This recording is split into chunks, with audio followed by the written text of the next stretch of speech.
Hello, and welcome to Recent Activity, your new favorite entertainment review podcast that attempts to cover every film, every show, all at once. I am your co-host, Andrew Morgan.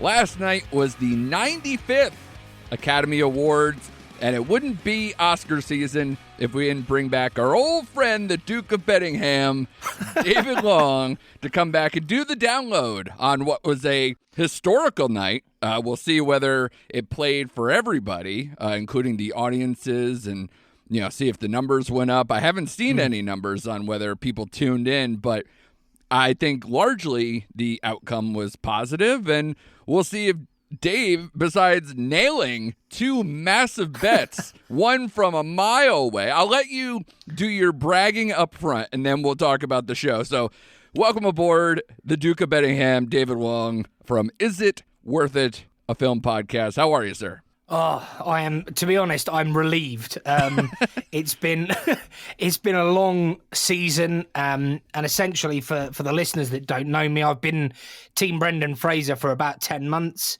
That's insane. And I love Oscars, and I love betting on the Oscars. And I got some early action, took a price very early, and I've essentially supported him all the way in. And boy, I got nervous, particularly when Butler won BAFTA. I thought that was huge. But we'll probably talk about it in the show that the crossover between BAFTA and Oscars this year was pretty atrocious. Yeah, outside of All Quiet, maybe. Yeah. Yeah. In the acting categories, particularly, the crossover was 0, I think. But so Brendan Fraser was obviously a big win, a big relief. It's nice to win some money, but it's also nice to be right as well. Yeah, I've made some predictions before that have missed, so it's a little confidence booster, and also Jamie Lee Curtis as well. I managed to get 14-1 on her to win best supporting actress, and that was simply she won the Screen Actors Guild, and one of the UK books didn't update their betting line. Perfect. So I got 14-1 on what was a 2-1 shot. So that was nice. And then a big shout out to also Mike from Mike and Oscar. He was very keen on An Irish Goodbye, which was even money. Yeah. And I had a chunk of that. I had some losing bets as well because Elvis did awfully, and I thought it would win a few of the tech categories. But overall, a profitable Oscars, and I'm mostly relieved. My wallet's relieved, my heart's relieved. But there's lots to talk about, lots to break down, and it's always good to talk to you. So looking forward to it. Yeah, let's start with the show itself, because last year a lot of people thought, outside of the slap, they thought that the slap, a moment of violence, saved the show and saved the ratings for what was maybe a less successful, kind of felt rushed show that was missing 8 awards they did in the pre-show last year. I forgot whether it was 6 or 8. But then it was 6. Either 6 or 8. Sorry, that's not particularly helpful, but it was one of those two. Yeah, and then they brought everything back, and what took place was a show that I felt a little long, and it was long. It was like 3 hours and 40 minutes, and I'm sure every minute of that was killing you in the UK being up that late.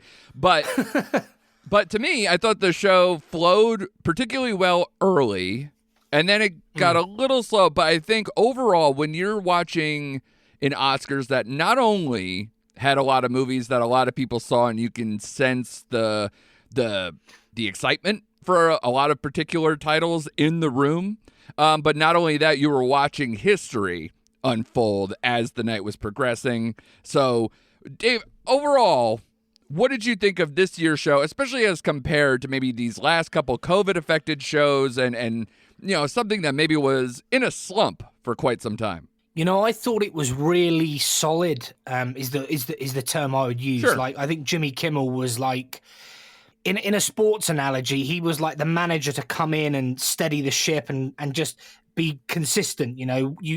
What you see is what you get with him. He's a supremely confident presenter. Yeah. No sign of nerves, delivered his jokes very well. Whether you thought they were funny or not is up to you, but Sure. The delivery was great.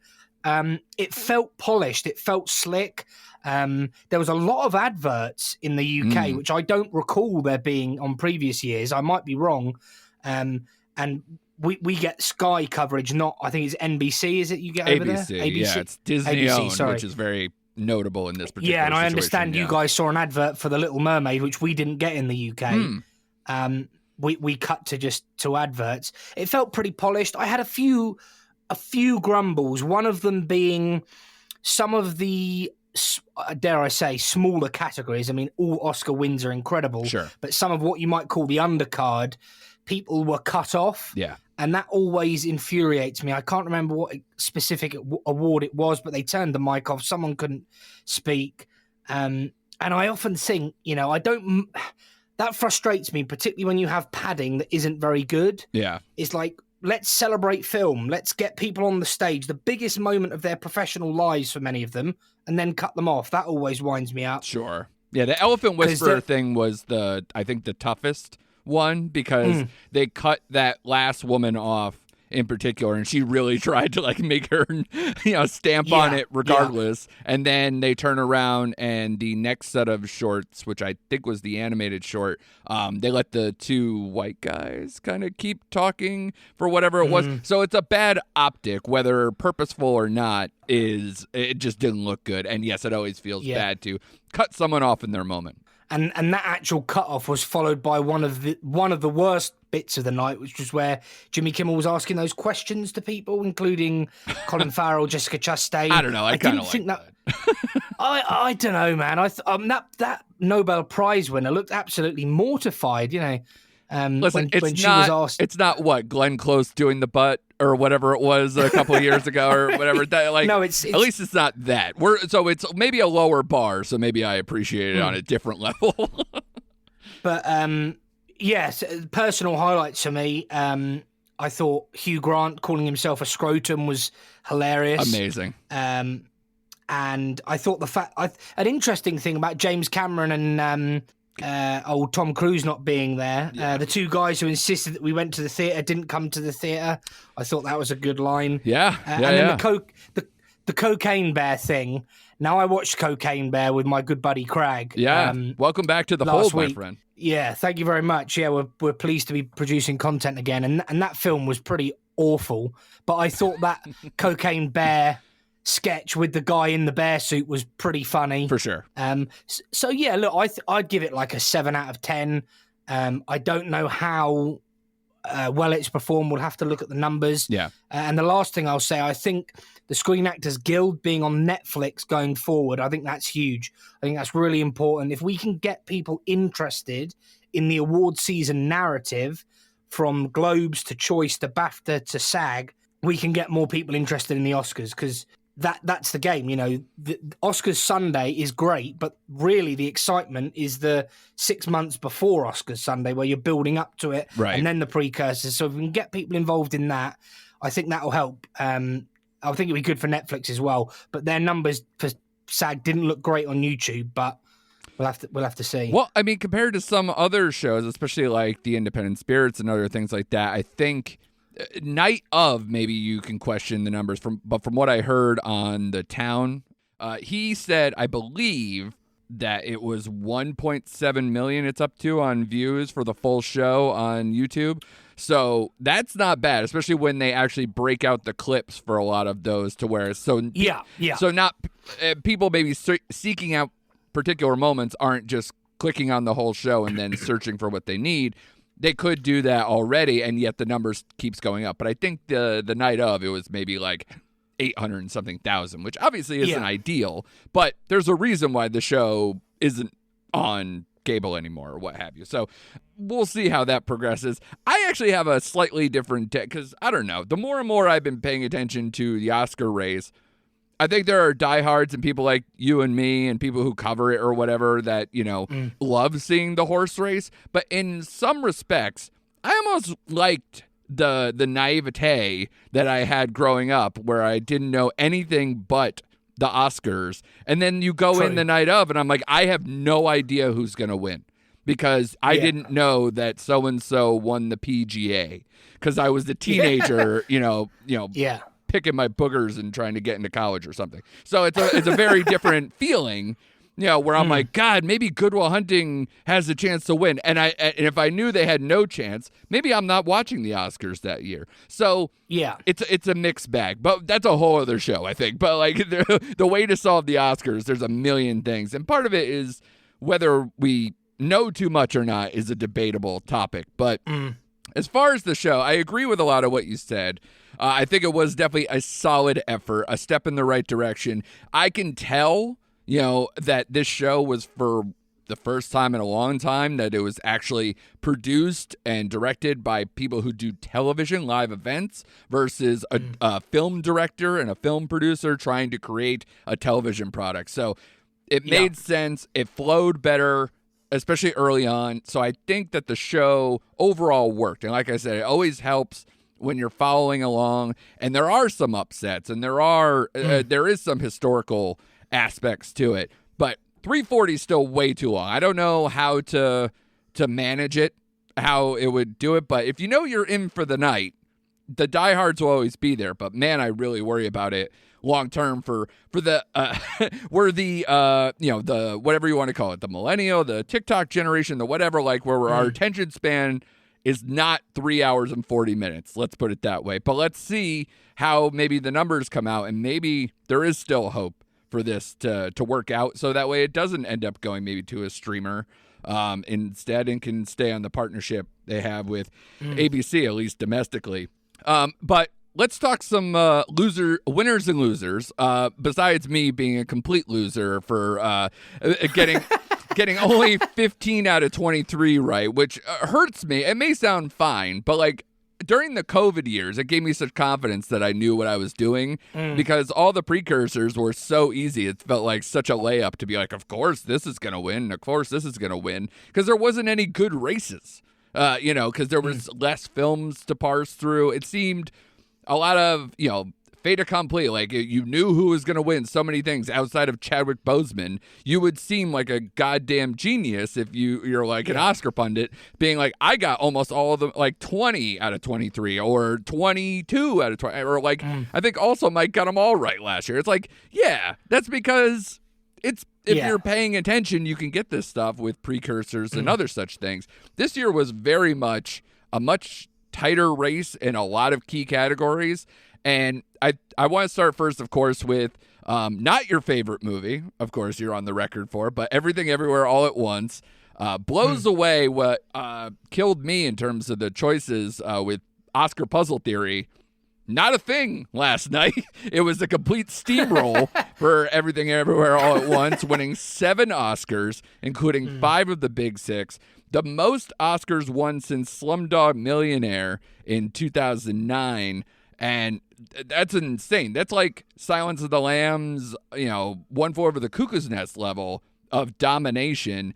And honestly, I like this movie quite a bit. It was one of my favorites of the year, but I didn't see this coming. And especially from A24, which, they have a win on their ledger for Best Picture, but I didn't see this up and down so many times where you're like, any close race went to them. So did you enjoy, even though you're not the biggest fan of this movie, did you enjoy the historical aspect of it, or the steamrolling as the night went on? Yeah, I do love that phrase, steamrolling, because we talked about that last time, and we actually said how it probably wouldn't happen. Yeah. And yeah, it was interesting because when we last spoke, I did say that the biggest threat to Everything Everywhere was All Quiet, and that proved to be true. And before I talk about Everything Everywhere, I just want to say the order they presented the awards in was very clever. It was. I must give them credit for that, because there was a moment in the night where All Quiet shocked in production design, which was a big shock because it was like 10-1. That was very hard to predict from the precursors and just almost impossible. I'd be shocked if many pundits had that on their ballot. Yeah. And then it won score, and suddenly people were thinking, well, hang on a minute, this is, is an upset on, and it was exciting. And then, of course, once you got to the end of the show, Everything Everywhere did just steamroll. Yeah. Look, I have seen people be so passionate about this movie and love this movie, and I love to see that. And also, I think Michelle Yeoh, Ki-Hu Kwan, Their speeches at the Screen Actors Guild and then at the Oscars were tremendous. Yeah. The Jamie Lee Curtis narrative, which I will touch upon again later, is a strange one, but again, it is what it is. Right. And it's a popular film. You look on Rotten Tomatoes, the critics liked it, the audience loved it, film Twitter was obsessed with it. Yeah. It was certainly divisive, but look, if it's good for film, it's good for me. Do you know what I mean? And Sure. People love this movie. And just to put on the record, I'm deeply saddened that I didn't like it, and I will give it another go. And the more I think about it, the less I dislike it, because I do think that final third is very good. It was just the first 2/3 of the movie that I struggled with, but maybe with fresh eyes and a more open mind, I can readdress it. Sure. But yeah, it was incredible, really. 7 wins, that's impressive as well.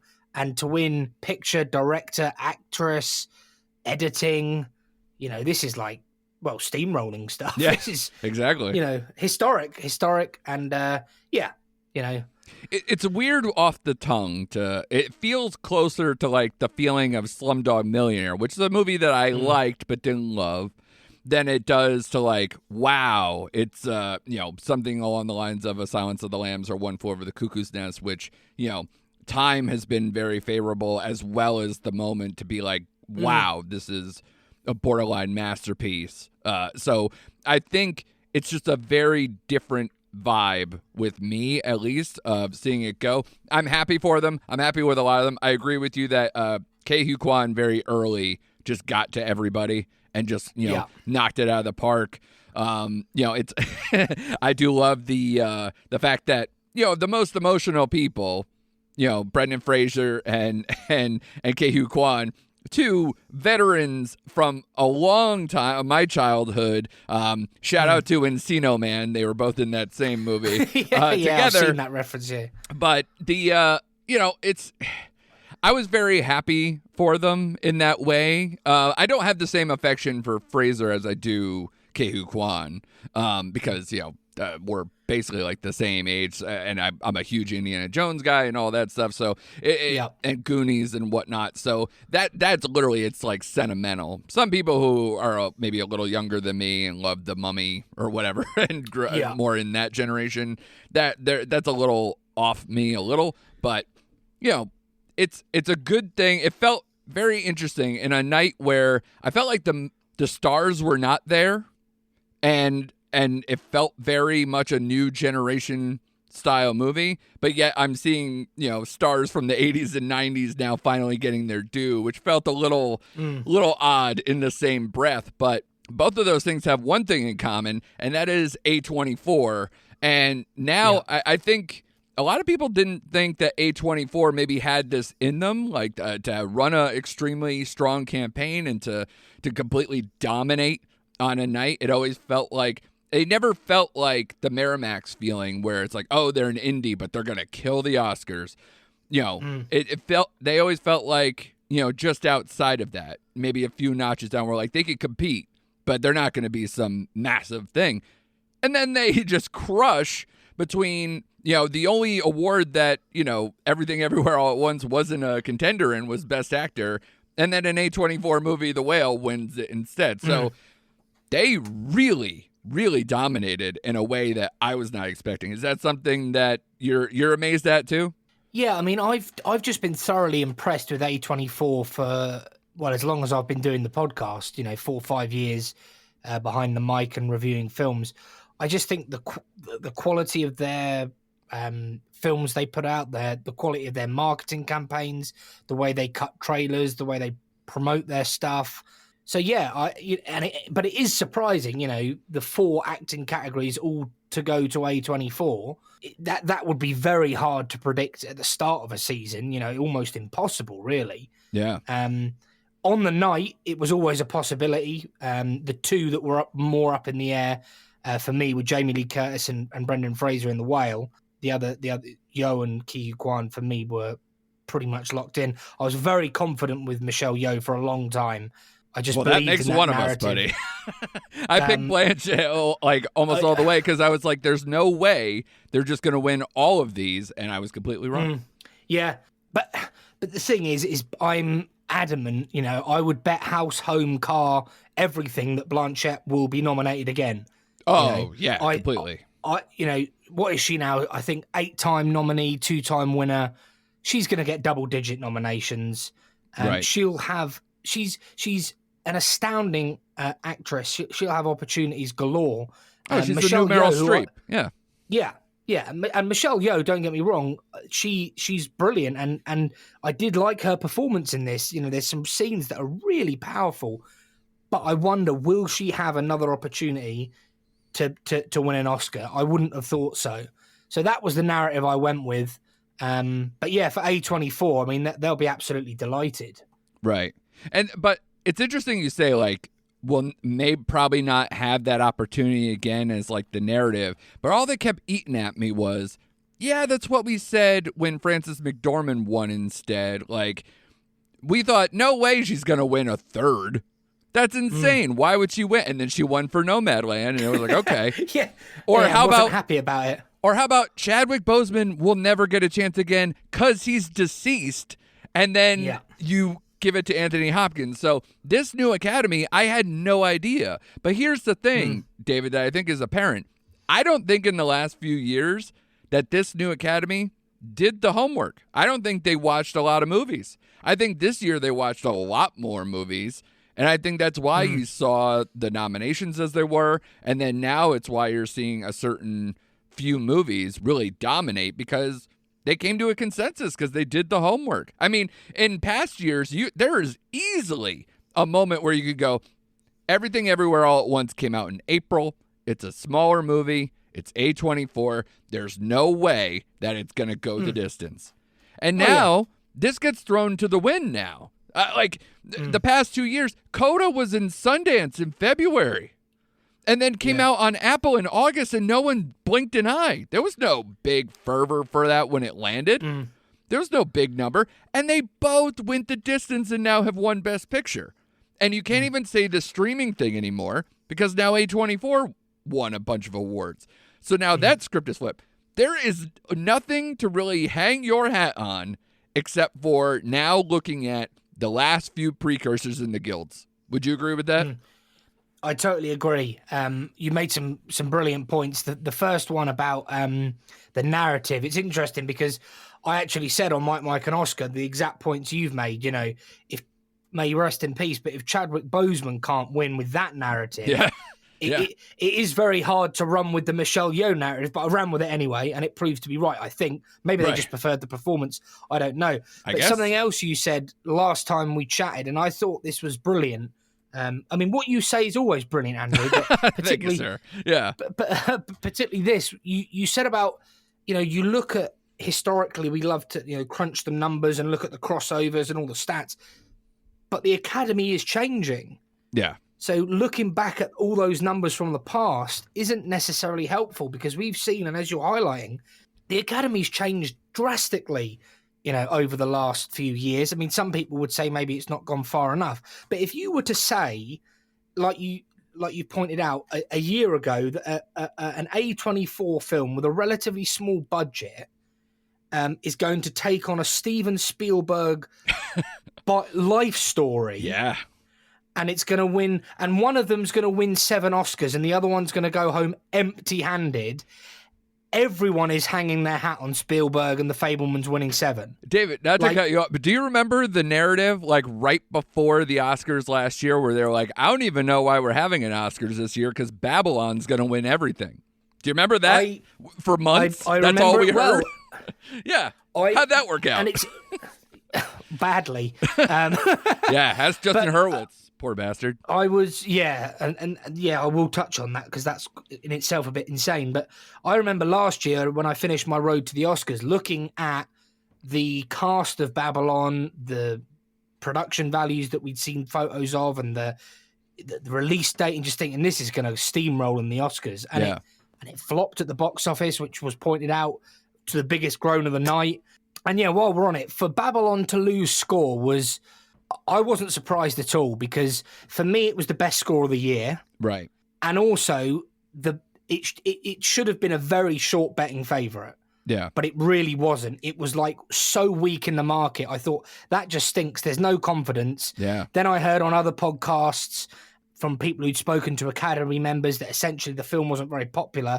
So I could see it getting beat. I didn't think, but it's hard to say that, you know, Babylon's going to get beat, particularly when it was used in an Oscars advert. Yeah. The score I know. was used to advertise the Oscars. It's like, your score's good enough to advertise our award show, but not good enough to win it. Yeah. You know, it's almost like a new Hollywood, old Hollywood thing, right? Where it's like you got Babylon, this celebrating the silent era, going into sound era, all this stuff. You got Spielberg, who's a legend on another side. No one gave a shit about those movies, or at least as far as the outcome would tell you. And then all of a sudden, new Hollywood, A24, and I'll get to Netflix in a minute. Netflix having a pretty solid night as well. Obviously not in the big five, as it were, big six. But, you know, a lot of awards given out to them. Newer studios cleaned up, while notably absent. You don't see Jack Nicholson at the place. Tom Cruise is not there. You mentioned James Cameron's not there. You know, I heard Denzel Washington and Spike Lee went to the basketball game locally in Los Angeles and didn't come to the Oscars. All while, you know, A24 and Netflix cleans house. I you know, it's an odd narrative to think about, and it could just be a one-off, but it is interesting to think about. Yeah. Before we move on, I think it'll be interesting to say, I wonder if the pendulum will swing back the other way. Yeah. And what do I mean by that? I mean, in the last few years, we've seen Parasite, we've seen Coda, Sure. We've seen Everything Everywhere All at Once.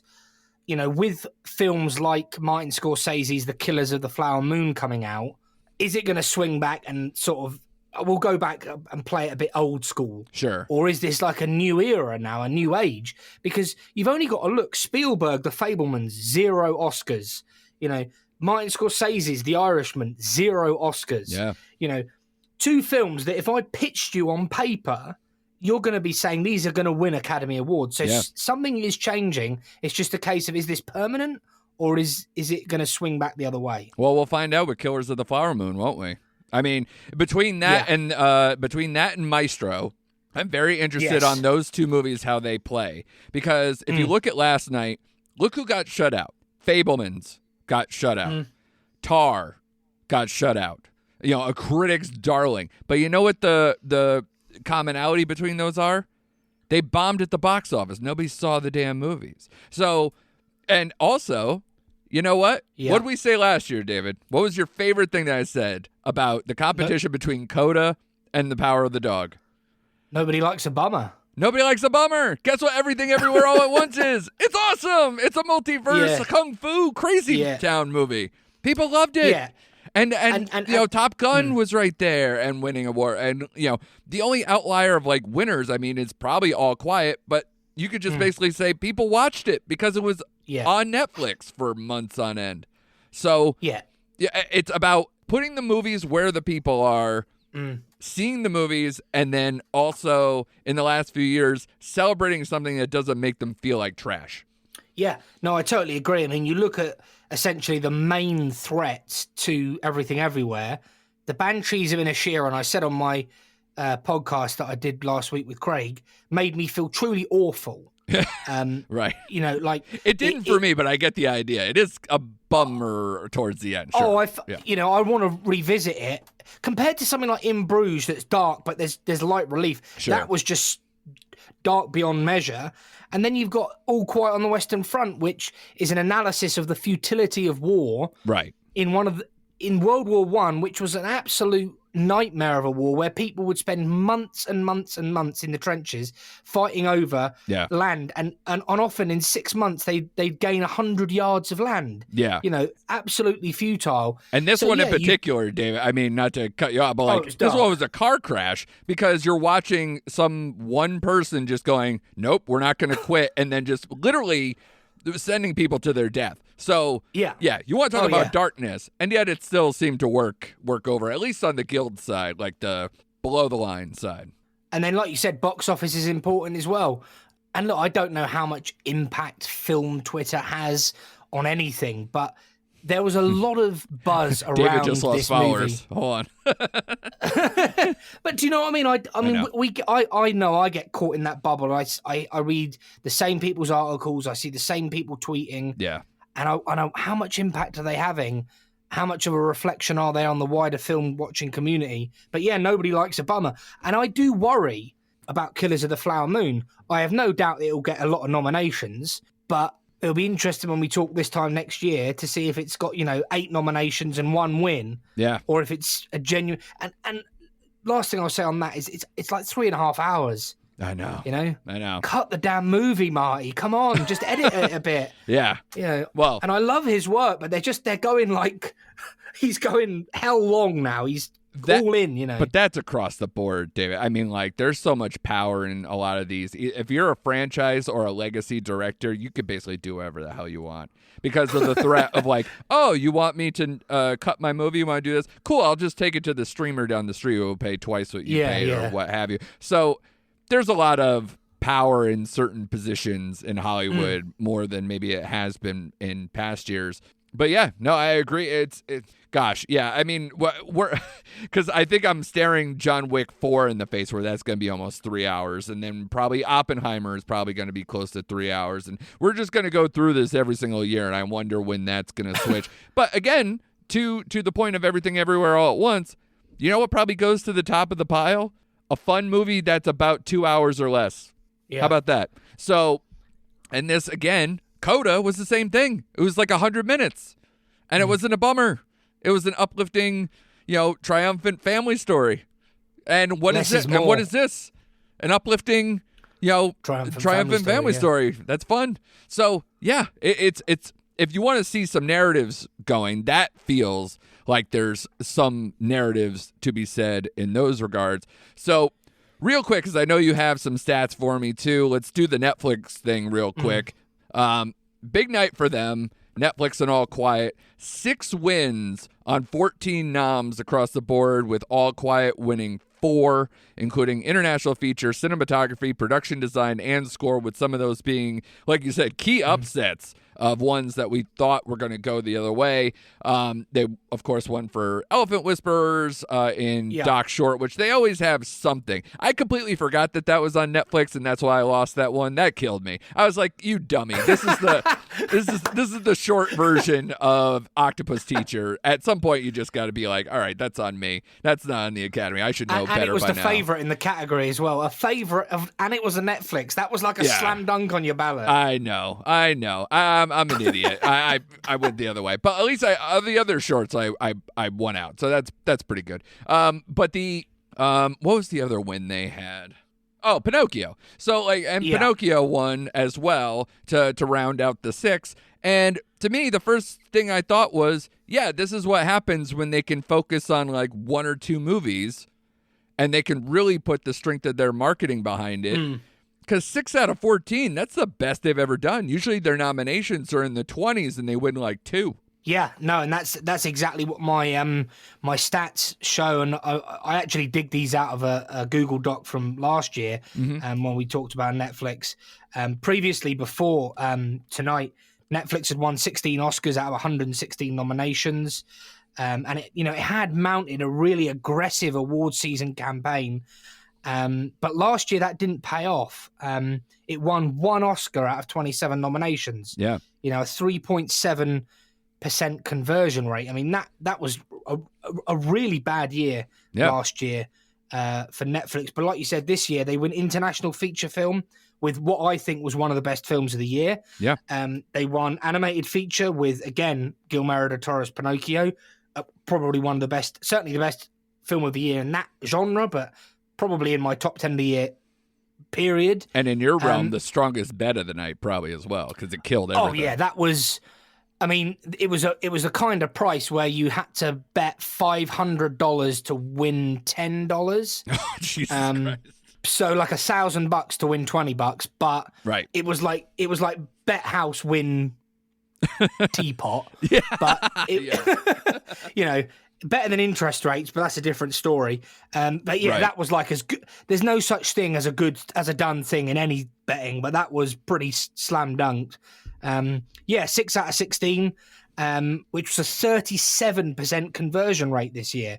That was great. And overall, Netflix are 22 wins out of 132 noms, which is a 16% conversion rate. So historically, Netflix are now converting 16% of their nominations to trophies.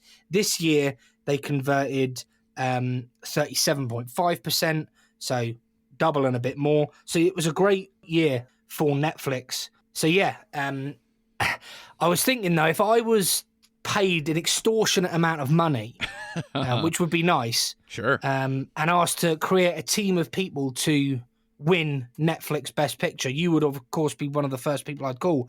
But how would I do it? And the answer is I don't know.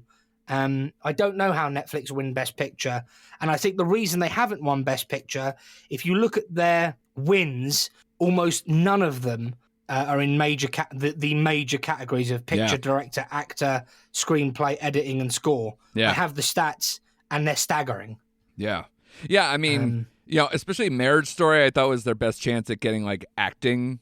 And they got Laura Dern obviously won that year, but I thought Adam Driver had it, and Scarlett Johansson I think was going up against herself at one point, or she had multiple nominations on the night between that and Jojo Rabbit. So you thought like, okay, maybe the momentum's in her favor. No, so that's when it was really strong on the Netflix side. I wonder if now, because the streamers are cutting back, that maybe it's gonna that kind of narrative might come back a little bit too, where it's like, Netflix is just like everybody else now. So let's not judge the movies on that merit. And especially if the Academy gets bigger and younger, you would think the Netflix thing would soften as time progresses too. But who knows? I don't know. A strong night for them, just because these two categories, international feature and animation, are two that they've really concentrated on as a company, very much so in the last few years, and it finally paid off. So if I'm them, I think they really should be over the moon about what they got, even though all their chances at Best Picture that they thought was going to happen, like Glass Onion or White Noise, didn't happen. So to get their third choice in and to get a bunch of wins, I think they're probably very happy with themselves. Yeah. Quick question for you. I sensed there was I don't know if it was an anti-Netflix vibe, but there was 2 occasions in the awards ceremony, maybe even 3, where people said something along the lines of, we watched films in cinema where they're supposed to be, or you've gone back to the cinema where films need to be watched. And it was like, I don't know, that just, did you sense that as well? Yeah, they've been doing that for years, though. So, I mean, but the proof is in who wins. It's like there's a difference between, again, a lot of it you're hearing it from long-standing people who are seeing not only a financial issue with Netflix, where it's like, oh, we're buying out your back end, you're not making money for long-term stuff. That's with every streamer now. But, there's also the I want to be a big-time movie star with people piling in the seats and the money coming from that revenue. It's just, they want that tradition to live on. So, and I'm not against it, obviously. I'm at the theater almost every week. So, and honestly, to start the year, I think I've seen 3 or 4 Netflix movies in the theater already. So it's not like they're not in there. It's just short bursts, where they do a week or 2 run and then go from there. And then they own their own movie theaters in a couple of locations in New York and LA. So, they're not completely anti. In fact, like Ted Sarandos and other people are like, Stuber, all of them are like big cinephiles and have their own thing. But no one's going to, feel bad for them because they're this huge entity that, buys up a lot of their stars when they need them. And so you're going to get angry. So it's all a game. They were losing at the game. Now the game is kind of leveling out, because not only did Netflix not win a lot of Oscars over the years, especially in the big categories, especially with Best Picture, and then now it seems like every major studio has a streaming component. So, what are we all doing here? We're all just going for scraps. Support everything that makes you money. How about that? So everybody sucked off Top Gun Maverick, and then Tom Cruise doesn't show up to your ceremony, and then you only gave it one award. So who are you supporting? I mean, I love the fact that Everything Everywhere All at Once was a surprise hit that did make money. It made above $100 million. That's great. That's awesome. But but Avatar wins like one, Top Gun wins one, and it didn't seem like there was this big celebration for the fact that they made a truckload of money that brought people back into theaters that weren't, part of the MCU. So I don't know. Maybe we should all just be happy that we're all making money. We're all seeing good movies. Scream sequel and Creed 3 made over $50 million a piece in back-to-back weekends. We're back, baby. Stop fucking complaining and just let's do this. Celebrate across the board. Yeah, I totally agree. I think, like I literally, it's almost a phrase for the episode. What's good for cinema is good for me. I'm happy with it. Sure. And I don't think cinema just has to be the cinema. If more people are watching more movies at home, then that can only be a good thing, in my opinion. Sure. It's just those numbers in the above the line categories for Netflix are awful. Yeah. In terms of converting, other than director, where it's 50%. 4 noms, 2 wins. Yeah. Actor, actress, supporting actress, editing.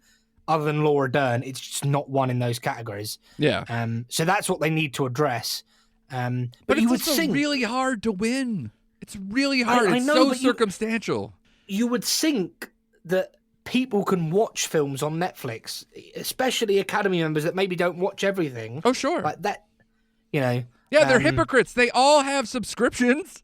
It's this giant thing. They're not going, and they're probably shareholders as well. Yeah, exactly. I don't know. Yeah. And because any major producer has done stuff for them, are you kidding me? Does anyone hate like Sean Levy because he made a truckload of money from doing a bunch of movies with Ryan Reynolds for the last few years on Netflix? Yeah. No one cares. Marty did it. Stop it. Yeah. Everybody's going. Exactly. Yeah, and he's doing it again with Apple. Fincher has a multi-year deal. Stop it. The old guard is fine with it. Be fine with it. Anyway, so I'll get off my soapbox. But I thought overall a much better night. A lot of the jokes did land, even though you said a lot of groans. I just think if they could get it shorter and a little more fun, I think we'd have a really good time on our hands. I have no problem with last night. So I've seen some grumpy reactions to it. I don't fully get that. Oh, really? On what grounds? Well, I mean, my favorite movie podcast, The Big Picture, they seem kind of like about the whole thing and had a lot of complaints and didn't think it was very fun. And I disagree for the most part. Not everything is going to be for me, and I will fully admit that. Did I think they botched the Lady Gaga performance? Sure. That should be a grand thing. I don't know how that got down to where she's doing, as they called it, VH1 storytellers. It's very funny. But like it was. She was like, she woke up, and put on a quality singing performance, but was it spectacled? No. It's like it's low. It was the most stripped. Yeah, sorry to interrupt. It was the most stripped back performance I've ever seen from Lady Gaga. For sure. She arrived in this incredible dress with a face full of makeup, which was then removed, and she was wearing almost like actors' blacks, how you rehearse in the theatre, completely stripped back. And then the camera was so close to her. Yeah. Was that was just weird.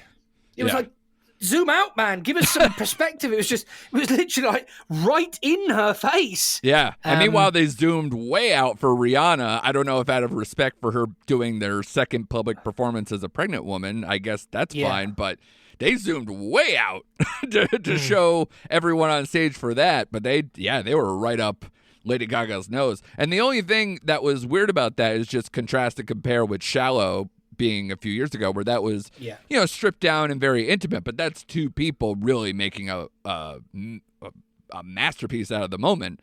This was just her just vamping, a bit it felt very just slapped together, sure. Especially for a big movie like Top Gun Maverick. Yeah, because Top Gun Maverick is that ludicrous, loud, in-your-face, brash. And you watch the music video, it is crazy. There's planes flipping and there's it's just craziness going on. So it was a bit odd, but I think you hit the nail on the head when you said it felt very polished in the sense that it was obvious it was directed by someone used to presenting shows or ceremonies, as opposed to, if you remember the COVID year, do you remember how cinematic they tried to make it? Yeah. With all the camera angles and the way they were moving the camera. Yeah. And it was all a bit like, what the hell's actually going on here? Are we presenting awards, or are we trying to make a film about the Oscars? It was all a bit odd. We'll have to see how the numbers do. And also, we may have to accept that the Oscars and award season just isn't as popular as it used to be. Why that is? Of course. Yeah. Why that is, I don't know. I'll have to get my tinfoil hat on and deep dive into it. But, I love it. You love it. Your listeners love it. And that's really what matters, Well, Dave, because they're all, again, like everything else, they're trying to hold on to old numbers, old ways. Like, we're going to, this is on ABC. There's no streaming component. So they're relying heavily on people tuning in and having cable or have some way to watch it. And, at some point that has to change, because the audience isn't with them. I mean, we're seeing record numbers with Avatar and Top Gun and all these other movies, and yet we're all still going, nobody likes movies anymore, so the Oscars are dying. Bullshit. They're just sick of certain types of movies, maybe some of that classic Oscar bait movie. But when it works, it works. And if anything, we saw Everything Everywhere has proven that way too many times over this past year, between how well it did at the box office and now how well it's doing it in Oscar season and award season in general, because it killed in the last few with the guilds. So, I think the movies are in a great position to start the year. We went through, Dumpuary, where we got like a bunch of movies that are just genre fare, and they all did really well. Megan did well. Like, there are certain things that people will show up for, and they're just sick of what was out probably in the last few years, Because, again, maybe it just wasn't as solid. 2019 was a great year. And I felt like, between Parasite, Marriage Story, Once Upon a Time in Hollywood, like, that was a great year. I love Ford versus Ferrari. I don't give a shit about anybody else. Like, there's a bunch of great movies. That 10 is a great 10. This year, it's interesting. If you want to talk about, everybody always says, oh, well, if this was, 1999, what would be the 5 movies instead of the 10?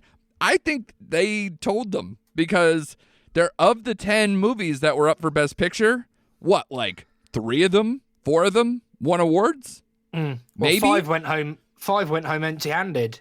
Yeah. Banshees, Elvis, Fabelman's Tar, and Triangle of Sadness. Yeah. And the weird thing is you look at those 5, and those are the 5 traditional Oscar movies that Yeah. That's what I'm saying. Changing of the guard, David. They're sick of the old Oscar baity bullshit. And part of the Netflix thing is that Netflix, they've been churning out nothing but Oscar baity bullshit because they want Oscars. So, I mean, do you remember, in terms of Oscar baity bullshit, that Glenn Close film, Hillbilly Elegy? Uh-huh. Yeah, it's the worst offender. God. Yeah. I mean, that was, I remember seeing the trailer for that and thinking, this has literally been made to win awards. There's no other reason for this film. And then I watched it and it was awful. Yeah. Yeah. So and maybe that's a good thing. I think people, like you said, they want to be entertained. They want to be uplifted. I'm not saying that deep, heavy films, there isn't a place for them. I love them. They're my favorite kind of movies. Yeah. But and it's always interesting. And I'm fascinated to see what happens next year, where the Academy goes, because it is changing. And I think that's evident in the winners that are coming out of it. Yeah. And listen, by your guess of Fraser 10 months before the Oscars happen, I think everyone should now put their money on Bradley Cooper, because that's your man now, right? Well, I think for next year, look, that Bradley Cooper biopic is going to tick a lot of Academy boxes. He's overdue an Oscar. I thought A Star Is Born was robbed in award season in general, 100%. but particularly at the Academy Awards. Yep. I think that film's aged well. I think the soundtrack's aged well. I loved it. So I think he'll be bang there. 2 early bets Bradley Cooper and Coleman Domingo, and I think they'll both be nominated come Oscars next year. For sure. And I'll be doing a bit of research, but that's the two that spring to mind: Bradley Cooper and Coleman Domingo. In a year's time, we'll have to see if one of those wins, because if they do, I'll be richer than I already am, which is not very, but I'm richer than I was 24 hours ago, and happier because I was bloody nervous. And I'll be shocked if Margot Robbie doesn't get her due for Barbie if it goes that way too.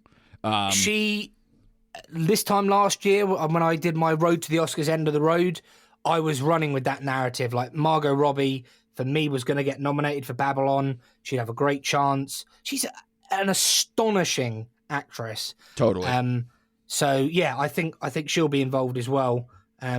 I need to have a little break, but I will be diving in. And as soon as the betting markets are open, I'll be involved. Exactly. Well, we look forward to that, man. It's always great to talk to you the day after the Oscars. I think we covered everything pretty well. R.I.P. to Elvis, which really tanked my, my boards, especially because everybody kept saying, there's so many old people in the Academy that there's no way Elvis is going home and, empty-handed, and it just didn't work out. And like you said, Banshees, Fableman, Tar, they all went home without awards, so did Triangle of Sadness. So if you're a Best Babylon Picture winner, well, that doesn't help you that much when one just completely dominates. So we'll see if the narrative changes for next year. We'll see if things like the Golden Globes and BAFTA and things like that actually matter anymore next year and in the coming years. But for right now, thank you so much for coming on. Tell the people where they can find you to know where and who to bet for going into the next year, and where to find your excellent podcast that's coming back around. Yeah, firstly, thanks, Andrew, for having me on. Love you, love the show. Always a good chat and a funny chat, and I appreciate it. Yeah, do follow me on Twitter at @1DavidLong. I talk a lot of nonsense, but I do like films and talking about films and betting on films, so come join me there. And our podcast is called Is It Worth It? The Film Review Podcast. You can find us on Twitter at FilmIsWorthIt. Me and Craig, and big shout out to Craig, he got married in October of last year, so we had about 9 months away from the mic. But we are back, and we're going to be pumping out, we think, sort of a once a month show reviewing everything we can in terms of what's been in the cinema and what we think's worth seeing. I'll be doing Road to the Oscars as well. Hopefully starting that in sort of September time. I didn't do it this year, but that will hopefully be back. So yeah, appreciate you having me on. If you like listening to me, then come and follow me on Twitter. And if you didn't, well, no refunds. Exactly. Take your giant winnings on Brendan Fraser and JLC, and then see you at the track sometime soon, or what have you. Enjoy your horse festival and all that you got going on, and get some sleep, because a very late night for you as well. Get back into that nice sleep rhythm that we all crave and never get this time of year. Thanks again to David. Go out and subscribe to Is It Worth It? Subscribe to us, give the 5-star reviews, support these great indie podcasts that cover things like the Oscars every single year, and be sure to come back next week for more recent activity.